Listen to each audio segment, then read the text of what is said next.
आशा करता हूं आप सब बहुत अच्छे होंगे। मेरा नाम है सिद्धांत अग्निहोत्री। स्टडी ग्लोस पे आपका बहुत बहुत स्वागत है। टाटा बाय बाय इब्राहिम रईसी का हो गया। देखिए, एक चीज़ तो मैं बता दूं कि इब्राहिम रईसी कोई बहुत ही ऐसा नहीं था कि बहुत ही ज़बरदस्त लीडर थे, बहुत कंजर्वेटिव थे। इनको बुचर ऑफ तेहरान भी बोला जाता है बहुत सारी चीज़ों की वजह से। ठीक है, देखिए ईरान में एक है रिफॉर्मिस्ट, है ना, जो कि इतिहास में हमेशा से रहे हैं, और एक है कंजर्वेटिव्स। ये जंग इन्हीं दोनों के बीच में रहती है। पूरा ईरान रिफॉर्मिस्ट कहता है कि भाई बहुत हुआ सम्मान, अब तो हमको थोड़ी सी आज़ादी दे दो, लड़कियों को आज़ादी दे दो। महसाना अमीनी का हमने देखा, ब्रूटल क्रैकडाउन इब्राहिम रईसी नहीं किया था, 63 साल के ही थे ये। तो ऐसा नहीं है कि वही बहुत ही नैतिक लीडर थे या बहुत ही एथिकल लीडर थे। वही है ना कि सबके हाथ खून से रंगे हुए हैं। तो इब्राहिम रईसी का हेलीकॉप्टर जो है वो क्रैश हुआ। अब आर्टिकल 131 जो कि इस्लामिक रिपब्लिक ऑफ कॉन्स्टिट्यूशन है ईरान का, तो वो ये कहता है कि जो वाइस प्रेसिडेंट है, अभी मोहम्मद मुखबिर जो है वो एक्टिंग प्रेसिडेंट बन गए, बट 50 दिन के अंदर अंदर दोबारा आपको एक प्रेसिडेंट चुनना पड़ेगा। 2025 में अब चुनाव होंगे, तब तक तो आपको प्रेसिडेंट चुनना ही पड़ेगा। तो कल जो है इनका हेलीकॉप्टर क्रैश हो गया और टोटल 9 लोग मारे गए, जिसमें से 4 तो भाई, एक फॉरेन मिनिस्टर, प्रेसिडेंट, अज़रबैजान के जो वहाँ का सुप्रीम लीडर है उसके रिप्रेजेंटेटिव, और गवर्नर ईस्ट अज़रबैजान का, ये 4 लोग मारे गए और बाकी 3 क्रू मेंबर्स और 2 और ऑफिशियल्स थे। तो टोटल 9 लोगों की जुल्फा के पास ये जो हेलीकॉप्टर है वो 1:30 बजे के करीब दोपहर में क्रैश हुआ। और फिर उसके बाद एक खबर आ गई कि इतनी जोर गिराना क्रैश हो गया, बहुत बड़ा गड्ढा सा बन गया। आकिंसी, टर्की ने आकिंसी ड्रोन्स को डिप्लॉय किया था, उन्हीं ड्रोन्स ने इसको ढूंढ के निकाला। ठीक है ना। तो अब इसका मतलब क्या है ईरान, भारत और पूरी दुनिया के बीच, तो हम आपको बताएंगे कि आखिरकार असर क्या पड़ने वाला है। लेकिन उससे पहले अल्कोहल एडिक्शन का हमारा शानदार कोर्स आप जरूर अवेल करें। कमेंट बॉक्स में studyglows.com हमारी वेबसाइट का लिंक दिया हुआ है। तो इसमें हर दिन आपको एक नई टेक्निक बताई जाएगी, पॉडकास्ट हम लेके आएंगे। ये कोर्स सिर्फ और सिर्फ 560 रुपए का है। ठीक है ना। तो 560 का कोर्स है। कोई भी किसी भी तरीके का एडिक्शन हो तो आपका काम हो जाएगा, खत्म हो जाएगा। इस बार रिहैब आपके पास आ रहा है। तो इब्राहिम रईसी कौन थे और कैसे पावर में आए? 1960 में इनका जन्म हुआ, 63 साल के थे और 1979 में ईरान में आ गई क्रांति। तो ईरान पहले एक ऐसा देश हुआ करता था जो कि काफ़ी ओपन था। मैंने कई बार ईरान पे लेक्चर्स लिए हैं। लेकिन एकाएक 1979 आर्गो मूवी देखो, बहुत शानदार मूवी, देखिए आर्गो मूवी ज़रूर देखना। तो एकाएक क्या हुआ, एकदम से जो ईरान है उसमें आ गया इस्लामिक रेवोल्यूशन, क्रांति आ गई। अब ये इस्लामिक देश बन गया। तो अब ये कंजर्वेटिव देश हो गया। इन्होंने अपना संविधान बनाया, रेवोल्यूशनरी गार्ड्स, कुछ फोर्सेस, सब कुछ आए। वहां पे ही इब्राहिम रईसी, जब ये रेवोल्यूशन होते 20 साल के थे, और रोहिल्ला खोमेनी जो है उनको, देखिए रोहिल्ला खोमेनी ईरान में तो रह नहीं सकते थे, बाहर उनको भेजा गया, क्योंकि अगर वो ईरान में रहते तो उनके जो कैसेट्स थे, उनकी जो रिकॉर्डिंग्स थी वो ईरान में स्मगल की जाती थी। इतना खतरनाक इंपैक्ट था उनका ना कि अगल बगल देश थर्रा गए थे कि भैया हमारे यहाँ पे रेवोल्यूशन। अफगानिस्तान में भी इसी दौरान 100 रेवोल्यूशन हुआ था। ठीक है ना, कम्युनिस्ट रेवोल्यूशन हुआ था। तो अगल बगल सब एकदम खत्म हो गए थे कि भैया हमारे भी रेवोल्यूशन ना हो जाए। इतने जबरदस्त लीडर थे रोहिल्ला खोमेनी। ठीक है ना। तो अब इस्लामिक लॉ और जूरिस्प्रूडेंस इन्होंने पढ़ी है। अब आपको पता है कि इस्लामिक 12 प्रिंसिपल ऑफ शियाइट, तो एक शिया देश है ईरान, और जो उनके 12 प्रिंसिपल है उसी पे ये पूरा का पूरा देश चलता है। एक कट्टर इस्लामिक देश है ईरान की अगर बात करते हैं। ठीक है। तो अगर अब, क्योंकि आपके संविधान में ही इस्लामिक लॉ है, तो अगर आप इस्लामिक लॉ, क्योंकि वहां पे जो फैसले दिए जाते हैं जो भी इस्लामिक कंट्रीज है उसमें इस्लामिक लॉ के तहत ही दिए जाते हैं। जो कि इस्लामिक लॉ के अगेंस्ट गया वो खत्म है। ठीक है ना। तो इसीलिए यहां पे भी इसी की पढ़ाई इन्होंने बहुत बढ़िया तरीके से की। ठीक है ना। और उसके बाद ये शागिर्द रहे किसके? वही रोहिल्ला खोमेनी के। हार्ड लाइन कंजर्वेटिव, एक जबरदस्त लीडर, बहुत गजब बोलते थे ये जब बोलते थे, और एजुकेटेड भी काफी थे, अच्छी खासी पकड़ थी, ग्राउंड पे बहुत बढ़िया पकड़ थी। तो बहुत जल्दी supreme leader ayatollah Ali Khomeini के करीब आ गई। इस समय आयतुल्ला अली खोमेनी 85 साल के, सबसे ऊपर सुप्रीम लीडर होता है, उसके नीचे प्रेसिडेंट होता है। ठीक है ना। ये आप वैसे ही समझ लो कि जैसे राजा महाराजा और उसके बाद जो उनके मंत्रीगण होते हैं। तो बेसिकली अगर पावर डिवीजन की बात करें तो आमतौर पे राजा महाराजाओं को कोई खास पावर होती नहीं है। अगर अभी कॉन्स्टिट्यूशनल मोनार्की बस वो ऐसी खाली नाम की है। ठीक है। ग्लोरियस रेवोल्यूशन 1689 में आया और उसके बाद फिर यही हुआ कि बस राजा को, हाँ ठीक है चलते हैं, राजा अपने बाप को मत से कहा चल साइड में। जो भारत में प्रेसिडेंट खाली नाम के हैं, एक्चुअल में उनके पास कुछ खास पावर है नहीं। है पावर, लेकिन मेन पावर, रियल हेड कौन है?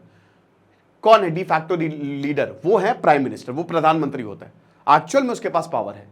तो ऐसे ही बट यहां अलग है, यहां पे 50-50 है। कुछ मामलों में सुप्रीम लीडर बहुत पावरफुल है और कुछ मामलों में प्रेसिडेंट बहुत पावरफुल है। हालांकि प्रेसिडेंट के पास ज्यादा ताकत होती है क्योंकि वो चुन के आया है, ऑब्वियस सी बात है। तो अब इसमें प्रेसिडेंशियल कैंडिडेट जो है इनको बनाया गया 2017 में। इससे पहले हसन रूहानी थे, ठीक है ना। हसन रूहानी से इस समय हार गए।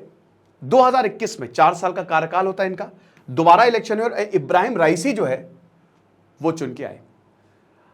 अब इब्राहिम रईसी या इनको आयतुल्ला मसाकर इस नाम से भी जाना जाता है।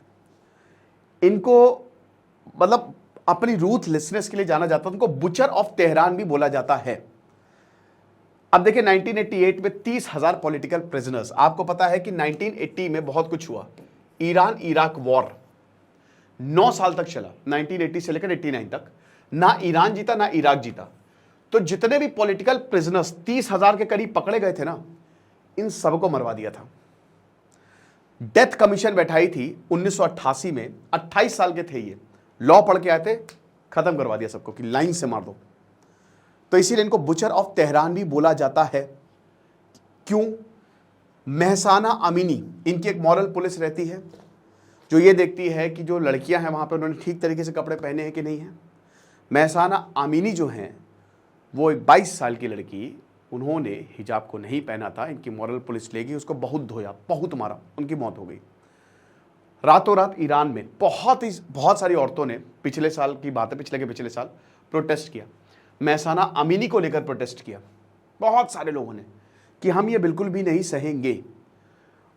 Strict crackdown. इब्राहिम रईसी ने बोला अभी बताता हूं, सब क्रैकडाउन, कोई प्रोटेस्ट बचा ही नहीं।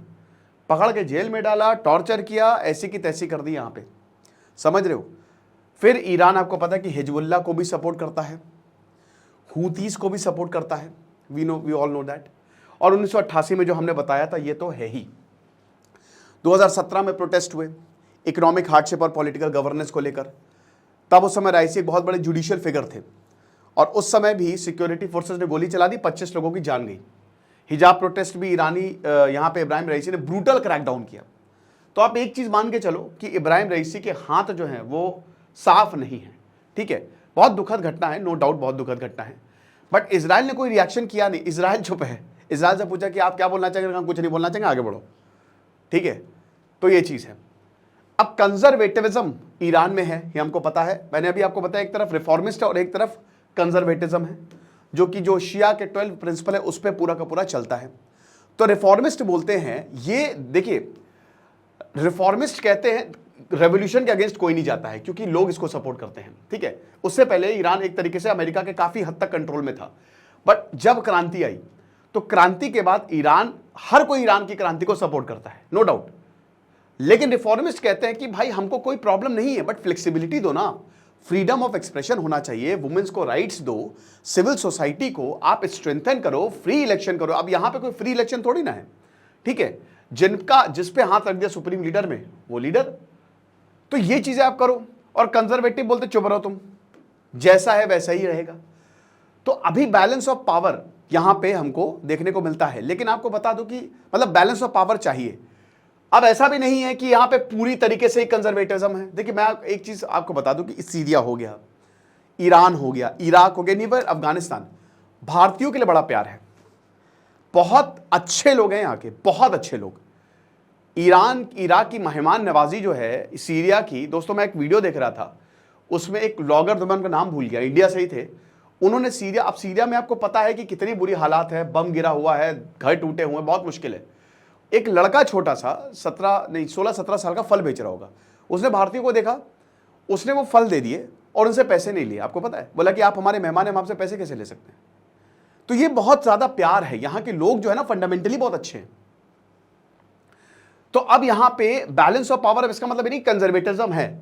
रिफॉर्मिस्ट देखिए, मोहम्मद खतामी 1997 से लेकर 2005 रहे। अब ये एक रिफॉर्मिस्ट थे। इस समय जो रिफॉर्मिस्ट है, काफी अच्छी खासी इन्होंने पोजीशन यहां पे बना के रखी थी। तो बैलेंस ऑफ पावर तो है। कंजर्वेटिज्म का मतलब ये नहीं है कि पूरा ही कंजर्वेटिज्म है, एक मोनोलिथ सोसाइटी यहां पे ये नहीं है। हां, डोमिनेंट कंजर्वेटिज्म है, ये आप कह सकते हो, समझ रहे हो। सेल्फ सफिशिएंसी की यहां पे बात की है, इब्राहिम रईसी ने इसमें बहुत बड़ा रोल जो है वो प्ले किया है। इब्राहिम रईसी वॉज द वन JCPOA, ठीक है ना, ये कंजर्वेटिज्म का नतीजा, सैंक्शंस जो हुए वो भी कंजर्वेटिज्म का नतीजा। तो बहुत सारी चीजें जो हैं, कासिम सुलेमानी को भाई जब मारा गया उस समय भी जो इब्राहिम रईसी हैं उन्होंने ये बोला था कि पूरा मतलब इनके खिलाफ सपोर्ट जो है, कासिम सुलेमानी के सपोर्ट जो है वो इब्राहिम रईसी ने पूरा यहाँ पे किया था। JCPOA जो ये डील थी ईरान और वेस्टर्न पावर्स के बीच में, जिसने ईरान के न्यूक्लियर प्रोग्राम के एकदम रिस्ट्रिक्शन लगा दी, तो इसमें भी यही बोला, मतलब इसमें भी इब्राहिम रईसी का काफी अच्छा खासा हाथ था। तो आप ये समझिए कि जो रेवोल्यूशन है, ठीक है ना, कंजर्वेटिज्म डोमिनेंट है ईरान में, रिफॉर्मिज्म डोमिनेंट नहीं है, बट हाँ एक इंपॉर्टेंट रोल प्ले करता है। ऐसा नहीं कि रिफॉर्मिज्म को एकदम ही, जो भी रिफॉर्मर्स है आप उसको एकदम ही खत्म कर दे, राइट। तो ये हिसाब किताब है। अभी सुप्रीम लीडर जो होता है वो हेड है, कमांडर इन चीफ है आर्म्ड फोर्सेस का, और सबसे पावरफुल पर्सन है सुप्रीम लीडर। लेकिन 50-50 है, पावर बैलेंस यहां पे भी बना हुआ है, और देशों की तरह नहीं है। सुप्रीम लीडर को भी 50% पावर और 50% इब्राहिम रईसी को पावर है, ठीक है ना। तो गार्जियन काउंसिल जिसमें कैंडिडेट्स प्रेसिडेंशियल इलेक्शन के लिए चुनता है, प्रेसिडेंशियल जो सुप्रीम लीडर है वही प्रेसिडेंट को बनाता है, याद रखिएगा, ठीक है। तो ये चीज है। अब यहां पे रिफॉर्मिस्ट की कोई जगह नहीं होती है, तो रिफॉर्मिस्ट प्रेसिडेंट बनना मुश्किल होता है। और ईरान का प्रेसिडेंट है, जैसा कि हमने बताया कि सुप्रीम लीडर के ही अंडर काम करता है, बट ये भी बहुत ही पावरफुल फिगर है कि किस तरीके से देश जो है वो फंक्शन करेगा, लेजिस्लेचर और एग्जीक्यूटिव जो है, मिनिस्टर जो है वो कैसे फंक्शन करेंगे, फॉरेन पॉलिसी जो है वो यहां पे जो प्रेसिडेंट है वो बनाता है। जो जैसे रईसी का बहुत बड़ा ईरान सऊदी डील, ये रईसी नहीं, एक बहुत बड़े, जैसा कि हमने बताया कि लॉयर है, बढ़िया जज भी रहे हैं, तो ये वाली जो ईरान सऊदी, कोई सोच भी नहीं सकता था जिंदगी में कि ईरान और सऊदी की डील होगी, बट इन्होंने चाइना के साथ मिलके ये डील कराई। तो ये बहुत बड़ा अचीवमेंट है। एक्सेस ऑफ रेसिस्टेंस के लिए इन्होंने पिच दी कि इसमें इराक और सीरिया गवर्नमेंट, समझ लीजिए कि मतलब हम एक मिलिट्री कोलिशन बनाएंगे जिसमें इराक और सीरिया जो प्रॉब्लम चल रही है, ठीक है, उसको हम कंट्रोल करेंगे। अब इसमें कौन कौन होंगे, हिजबुल्लाह, हूती से, जिनको भी हम सपोर्ट करते हैं, राइट। तो ये भी इन्होंने बताया। और साथ ही साथ यहाँ पे इन दोनों के बीच में एक सुप्रीम लीडर के बीच में थोड़ा सा विवाद भी हुआ, उसमें भी ये सामने आए थे, ठीक है। तो अभी अगर हम बात करते हैं ईरान की, तो यहाँ पे इस समय पावर वैक्यूम है। अरे फिर उनका नाम भूल गया, जो वाइस प्रेसिडेंट है वो इस समय प्रेसिडेंट बन गए हैं, लेकिन अब इनके बाद कौन। अब इसका असर क्या पड़ेगा, देखिए असर ये पड़ेगा कि सबसे पहले तो गोल्ड के दाम ऑल टाइम हाई पे पहुंच गए हैं। इब्राहिम रईसी की मौत, ईरान में अनस्टेबिलिटी, तो इसका मतलब क्या होगा, लोग स्टॉक से पैसा निकालेंगे, स्टॉक मार्केट में गिरावट देखी गई। पेट्रोल के दाम बढ़े, जो ब्रेंट है वो 0.5 सेंट से बढ़ गया, 0.23 से वेस्ट टेक्सास जो WTI वाला वो पूरा पेट्रोल, तो वो उसमें बढ़ोतरी हमको देखने को मिली। जाहिर सी बात है कि ऐसा कुछ होता है तो आप पैसा निकालेंगे शेयर मार्केट से, और सेफ हेवन गोल्ड रहता है, और गोल्ड में आप इन्वेस्ट करेंगे। तो कल हमको यही देखने को मिला। भारत पे क्या असर पड़ेगा दोस्तों, भारत बहुत ज्यादा सपोर्ट करता था, आपके पास और कोई चारा है नहीं, you will support him no matter what, समझ रहे हो। अब इब्राहिम रईसी को इनका सक्सेसर माना जा रहा था। खामेनी इस समय 85 साल के हैं, अब 85 साल 80 साल के ऊपर फिर कब मौत आ जाए यू डोंट नो। इनका सक्सेसर कौन होगा, इब्राहिम रईसी को तैयार किया गया था 1980 से, मतलब ये ओल्ड गार्ड में से थे। अब यहां पे इनको तैयार तो किया गया था, लेकिन इनकी एकदम ही कहते ना कि वो अचंभे में मौत हो गई, मतलब बिना कुछ बताए। और ये आप समझिए कि फर्जी मौत है, ठीक है, एक हेलीकॉप्टर क्रैश हुआ, किसी ने भी नहीं सोचा था। तो अब सक्सेसर कौन होगा, अब इसमें मिडिल ईस्ट की पॉलिटिक्स पे बहुत ज़्यादा असर पड़ने वाला है, ठीक है। क्योंकि देखिए यहाँ पे जो मेन लीडर था, जो बात करता था और जिनको समझ थी वो तो गया, लेकिन ऐसा नहीं कि एकदम से लीडर की कमी हो जाएगी, खत्म हो जाएगा ईरान, ऐसा नहीं। बहुत सारे लीडर्स भाई लाइन लगी हुई है, पावर स्ट्रगल तो चलता ही रहता है, पावर स्ट्रगल से ही तो अली खौमेनी चुन के आए, वरना तो फिर बहुत दिक्कत होती। तो पावर स्ट्रगल हमेशा से चलता रहेगा। लेकिन हाँ, ये बात बिल्कुल सही है कि अभी तो मोहम्मद मुखबिर को जो प्रेसिडेंट बनाया गया है, इलेक्शन जो है वो 50 दिन के अंदर अंदर होंगे, और उसके बाद ही पता चलेगा कि आखिरकार क्या हुआ है, ठीक है ना।